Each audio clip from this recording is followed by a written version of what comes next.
This is a very well put question here from Hayden Cowart. He says, I find talk of desire in regards to vocational discernment to be unhelpful given our capacity for self-deception and lack of self-awareness.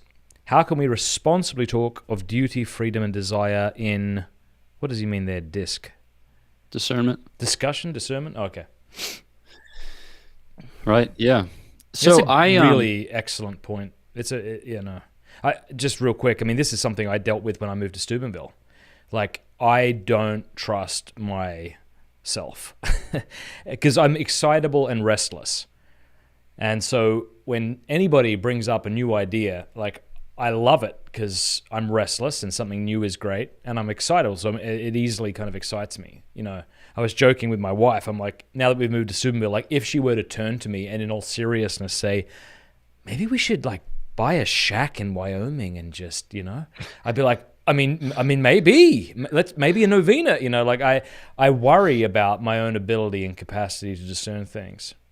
So during this trip, my prayer was, Lord, if you are calling us here, convict my wife, like help convict my kids, And as we were driving out of Steubenville, she said, I've never felt more at home anywhere else. And that was a big thing for me. Yeah. I think that, so I'm a big proponent of desire and discernment. And the reason for which I think it's pretty simple because oftentimes you hear a lot of vocational literature which leans very heavily on the objective dimension, right? So it'll say like, religious life is objectively higher, therefore everyone should discern it. And it doesn't really give much play to the subjective dimension of discernment. But I think that a lot of damage can be done if that's the case, because basically you end up with two classes of people. You end up with the Blessed Mother and failures, right? Because if discernment is a matter of our simply attaining to the objective heights of what is proposed, then what's to differentiate us?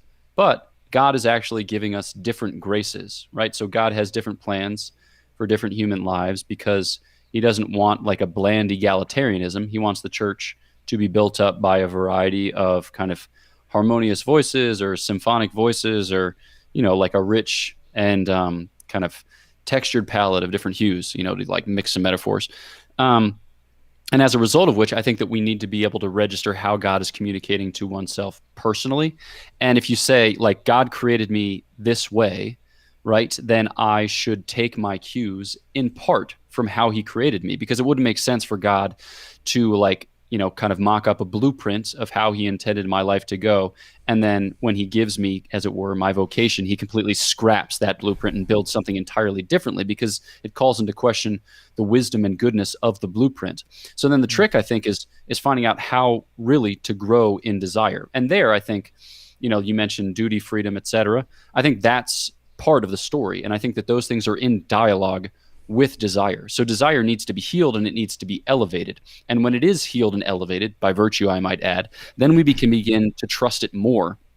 But we trust it in the context of the church's tradition, right? So that means like in the context of your friends, your family, your polity, the church entire, right? In terms of the church's laws and the witness and testimony of the saints, provided that you're praying every day and receiving the sacraments and undertaking some penance and studying the faith, like you can begin to trust your desires more and more because you can, begin to trust that grace is in fact operative in your life.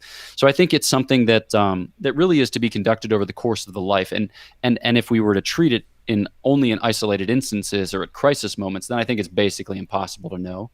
And then you have these kind of hot tricks and tips, okay? And then it becomes like life hack, like discernment ploys, and I think that's unhelpful.